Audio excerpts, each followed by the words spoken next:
So Maruk wrote and said she expresses her concern when she's asked to do a group task that the task will not come out the way that she would hope it would. And her friend at work is telling her things like, "Oh, come on.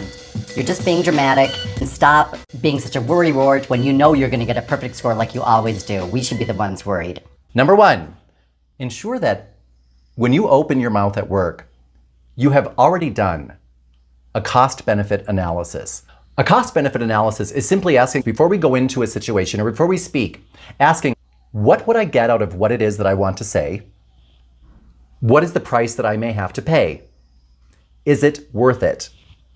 Because it sounds like in this example, you're getting 0 for what you're saying, and you're paying a price.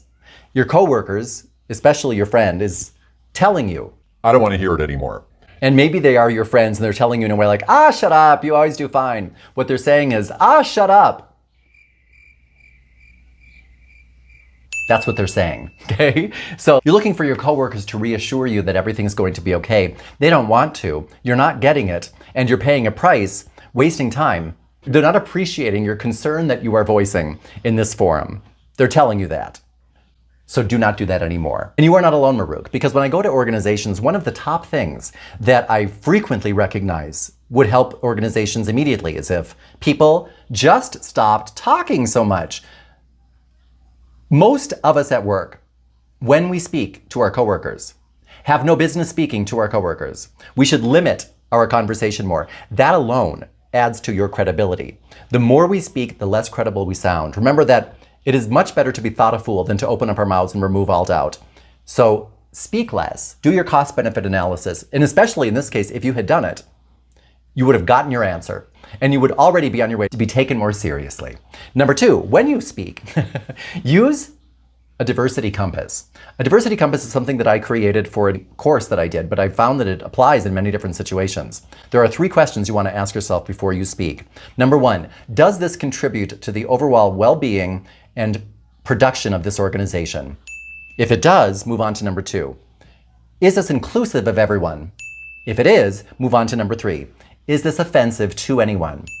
Now, if you ask yourself those questions, that should let you know, should I be saying what I'm saying? Because some people believe that it is our obligation to ourselves to always speak our minds. You know, people will say, "I just speak my mind." Remember, look at people who say that. Those people who say things such as, "I just speak my mind at work," or "I just tell it like it is," are frequently those people do not want to work with.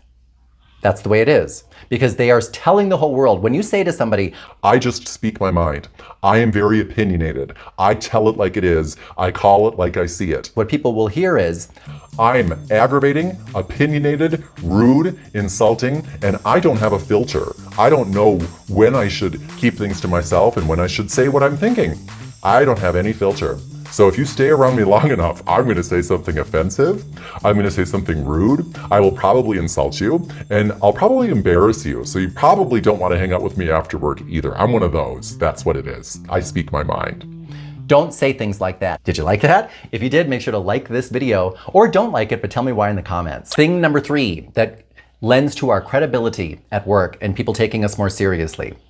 When you express a concern or give a compliment, specificity is key. Do not say things like, "Oh, I'm just afraid that this project isn't going to work out. I'm afraid that I won't succeed in doing this." Why? What's the problem? All I've gotten so far, and I might not have all of the facts, but all I've gotten is, "I'm just concerned that this project won't work out. I'm concerned that I won't get, 100% like I normally do." if that is the case, when you express a concern or give a compliment, specificity is key. Do not say things like, "Oh, I'm just afraid that this project isn't going to work out. I'm afraid that I won't succeed in doing this." Why? What's the problem? Are you afraid that we don't have the resources to accomplish the task? If so, that is exactly what you need to articulate. Help support this channel by sharing this video. "Well, I'm afraid that we don't have enough resources to do what we're being asked to do. I'm afraid that we don't have enough time to do what it is that we're being asked to do. So let's create a schedule and see if we do. I'm afraid that these team members don't have the experience to accomplish the task at hand. So let's talk about that and see if I'm wrong." When you are specific about your concerns, then people pay attention to them and respect them more than if you just say, oh, I'm just concerned that I don't know how we're going to do. that doesn't mean anything. So always ask yourself before you say something at work, what does this mean? Does this have a meaning to everybody? Is it productive? Is it contributing to the overall well-being? Is it inclusive? Can everyone understand and hear and do something about what I'm saying? I don't think that that is the most cost-effective way to do this. I don't believe that that is a very customer-focused approach. Rather than, I don't think that's a good idea. And if you have a compliment, I think that sounds great. Who cares if something sounds great or if something sounds awesome or if something sounds like it'll work? Why? Why? The more you can be specific and say things such as, yeah, I believe that that's a very cost-effective approach to solving this problem. By the way, Buddy's freaking out in the background because Maggie's in heat and he can't take it. And I can't take it. It's got to end soon. So I apologize for the whimpering dog in the background. Maggie should be apologizing. So, what I find is that most of us could really stand to do a lot less talking at work. Remember that usually the more we talk, the less credible we become. Which brings me to, we need to watch our words when we decide to speak them. We should always be investing in our communication skills, and everybody should have a danger phrase list and a power phrase list. A lot of people will say things like, people won't take me seriously. I have an idea that I'll deliver in a meeting and nobody listens. And then 5 minutes later, Doug says the exact same thing and everybody's like, oh, what a wonderful idea, Doug. Oh my God, you're so great. And I'm like, That's just what I said a minute ago. Ugh, whatever. What can I do about that? well, one of the things we can do is pay attention to Doug, because there's going to be something different about what he is saying and what you are saying. What I mean by that is there are verbal patterns of CEOs, and those verbal patterns are different from those of line workers. Remember that over half the time, we believe that we are saying one thing and we are actually saying another more than half the time. Normally, what we think we're saying and what we actually are saying are pretty much in line. But sometimes there's one little word that's different and it sabotages our entire message. For example, I might say something like, hey, I have an idea. I was thinking about this all night. I believe that if we simply changed our pay system to a card like the Wix system is doing, we could get those same results, both financially and with customer satisfaction. No, you didn't like that? Not, okay. And then Doug says, you know what? I was thinking about this all night too, and I think I've come up with an answer that everyone will like. If we just changed our payer system to the cards like Wix does, we could get those same results and save money and get higher customer satisfaction in the end. What do you think about that? And people will be like, Oh my God, that's so good. and I'll think, that's just what I said. That's. But it wasn't. Because if at work you say something like, I have an idea, what people will hear is, I have a lot of crummy ideas. I love to waste time during these meetings. I know you wish that you could make a guest list and cross my name right off of that because, these things, this drivel that comes out of my mouth, it's just, ugh. I don't know how you can put up with me. I don't know. Maybe I should be uninvited. Can I do that? Can you uninvite me? Can you uninvite me? nobody wants to hear your ideas at work. And that one little phrase, changing it from, I have an idea, to, I have a solution, now people are going to start thinking, now that's the language of a CEO. That is the language of a leader. For some reason, I don't know why, that type of language I respond to. I'm listening to. Why? Because other people who I trust and who are successful talk like that.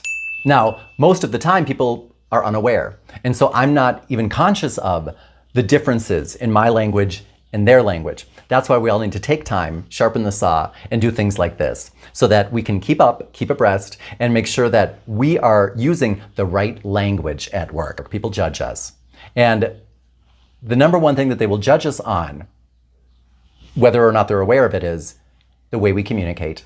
And they will start to connect us with other people who communicate in the way we communicate, who use the same verbal patterns, who sound like us. And our brain starts to make snap judgments and decide what your level of education is, what your geographic origin is, what's your socioeconomic background. How smart are you? How annoying will you be? Are you a problem solver or a troublemaker? We decide so many different things based on the way other people communicate.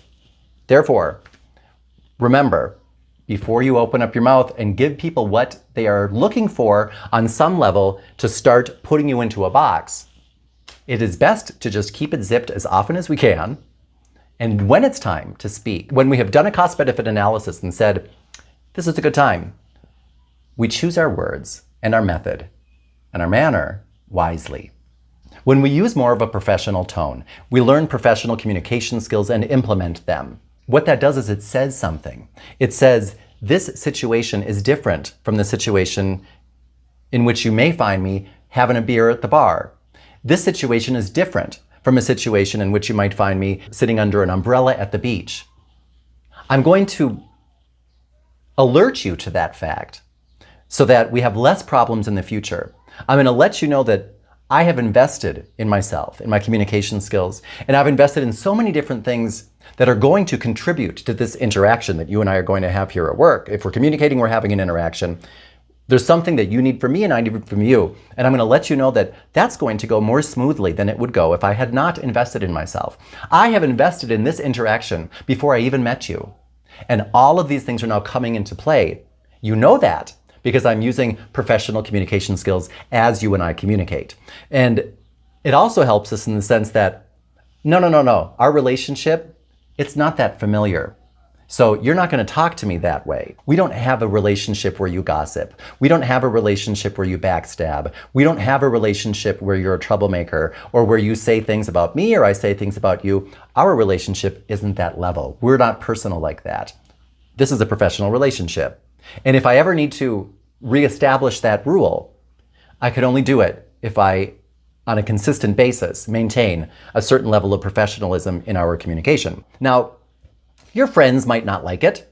Your friends might not be in line for any promotions or in advancing their career. So if you are at a job and you want to make a career out of it, use any opportunity in a professional environment to polish our professional communication skills. So remember, if you do that, if you start today saying less, when you say something, be specific, use a danger phrase and a power phrase list, and pull back and be less friendly and more professional. If you do those 4 things, easily, you will be more respected at work. And also remember, as an added bonus, I can't say it enough. Because secret number 5 is the best of all secrets, including things like props and symbols and body language strategies that you can use to get more respect at work, I've decided to make that part of our new exclusive member-only content. So if you would like access to that, become a member today by clicking that blue join button. And remember to stay on the cutting edge and be a little bit ahead of your peers rather than a little bit behind or at the same level. You don't want that. Make sure to subscribe to this channel so that you can get tips and find out what are the words and phrases that you should be purging from your verbal repertoire and what are the words and phrases that you should be adding in their place. So make sure to subscribe to this channel before going on over to DanO'ConnorTraining.com and subscribing there as well so that you can get some of the free gifts and coupons and special invites that we have. And then come on back to this channel and watch some more of these great videos. For everyone here at Dan O'Connor Training, this is Dan O'Connor, reminding you when you are communicating, above all else, be loving. This is Dan O'Connor signing off.